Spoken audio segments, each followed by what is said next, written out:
वडिलांकडे पाहिल्यानंतर आणि त्यांचं घर, त्यांची परिस्थिती, त्यांचं गाव बघितल्यानंतर खूप मनाला वेदना झाल्या.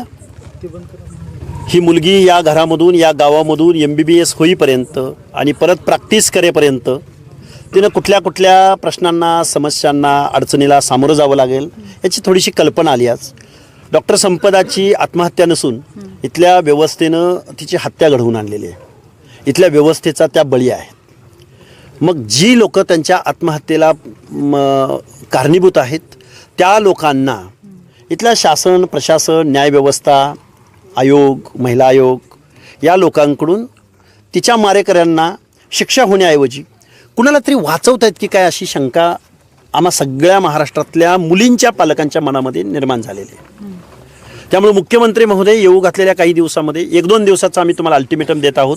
2 दिवसात SIT स्थापन करा, अन्यथा आम्ही फलटणला येऊ, आंदोलन उभं करू. राज्यामध्ये महिला जर सुरक्षित असत्या तर डॉक्टर संपदा MBBS करून 1-2 वर्षाचं प्रॅक्टिस करणारी गरीब आईवडिलाची लेक, जी शेतकरी आहे, जो शेतकरी आहे, स्थलांतरित शेतकरी आहे, तो ज्याच्या पाठीमागं दोन भाऊ, एक बहीण आहे, आईवडील आहेत, ह्या सगळ्या लोकांना विसरून ती आत्महत्या करू शकते का? आणि आत्महत्या करण्याएवढी बेजबाबदार आम्हाला असं तिच्या एकूण एज्युकेशनवरून आणि वर्तनावरून वाटत नाही. पण तिला आत्महत्या करण्यास प्रवृत्त केलं गेलं का, हत्या झाली का, बळी गेला का, काय गेला, याचं उत्तर मिळालं पाहिजे आम्हाला. आणि याचं उत्तर जर मिळणार नसेल, SIT स्थापन होणार नसेल आणि या पण गोष्टीमध्ये जर राजकारण होणार असेल, लोक दगडी हातामध्ये घेतील. इथल्या व्यवस्थेवरचा विश्वास ज्या दिवशी संपेल त्या दिवशी खरोखर लोक आपल्याला योग्य तो धडा शिकवतील. नोटमध्ये असं देखील नमूद करण्यात आलेलं आहे की कुठेतरी जातीवरून आणि जिल्ह्याच्या कारणावरून हिनवल्या गेल्या आणि टॉर्चर केल्या गेल्या. नाही, त्या तर गोष्टी आहेतच, त्यांनी लिहूनच दाखवलेल्या आहेत. आणि मुळात ह्या गोष्टीला अनेक कंगोरे आहेत.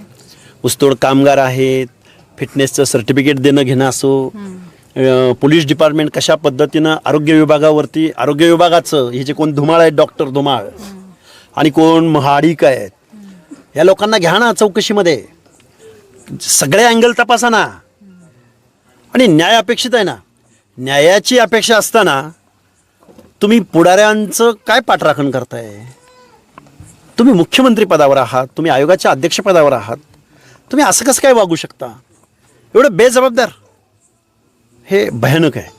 सर, शेवटचा प्रश्न आहे, कुटुंबियांसोबत तुम्ही बातचीत केलेली, याबाबतीत पुढच्या काय मागण्या आहेत सरकारकडे? पुढच्या SITची स्थापना झाली पाहिजे. मुलीच्या या गरीब आई वडिलांना आता बघा, आर्थिक मदत झाली म्हणून संपदा परत येणार नाही. आता काय करायचं? कुठल्या भावनेनं आम्ही आर्थिक मदत झाली पाहिजे म्हणायचं? आर्थिक मदत झाली पाहिजे. त्यांच्या मनामध्ये एक तर संपदा गेलेली आहे, पण दुसरी संपदा घडू नये यासाठी शासन काय पावलं उचलणार आहे? हे पहिल्यांदा महिला आयोगाच्या अध्यक्षाचा राजीनामा घ्या, तीही मागणी आमची असेल. एवढं बेजबाबदार आणि थिल्लर वागणं या महिला आयोगाच्या अध्यक्षाकडून असेल तर आम्हाला सुद्धा रस्त्यावर उतरवावं लागेल. आंदोलनाचं स्वरूप काय? स्वरूप आम्ही फलटणला जाऊ, पोलीस डिपार्टमेंट समोर बसू, धरणे आंदोलन करू, संपदाच्या आईवडिलांना, भावाला घेऊन आम्ही तिथं बसू. जर 2 दिवसात SIT नाही स्थापन झाली तर या महाराष्ट्रामध्ये दुसरी संपदा घडू नये या महाराष्ट्रामध्ये, यासाठी आम्ही पुरेपूर प्रयत्न करू. महिलांनी वेगळं वळण लावलं जातं जे घटनेला, तशा पद्धतीने महिलांनी असं वेगळं वळण लावलं नाही पाहिजे, असं यासाठी काय आवाहन करावं? वेगळं वळण म्हणजे काय म्हणतात? वेगळ्या दृष्टीने त्या मॅसेज दिला जातो. लाज वाटली पाहिजे तुम्हाला. एका लेकीची हत्या झाली, एका लेकीचा बळी घेतला गेला व्यवस्थेकडून, त्याच्यावर बोलायचं राहिलं बाजूला, तुम्ही तिच्या नीतिमत्तेवर बोलताय. तुम्हाला पण मुली आहेत हे विसरू नका. तुम्हाला माता आहेत, तुम्हाला पत्नी आहे, आणि तुमच्या पोटी जन्माला आली नसली तर तुमच्या भावाच्या, तुमच्या बहिणीच्या पोटी माता जन्माला आलेल्या आहेत. त्यामुळं अशा पद्धतीचं वक्तव्य करताना थोडंसं भान असू द्या, थोडंसं संवेदनशील जागा. असं कोणाला कोणाच्या कॅरेक्टरवर डॅमेज होईल, थ्रेड्स पोचतील असं वर्तन करू नका, नाहीतर मग आम्हाला कायदा हातात घ्यावा लागेल.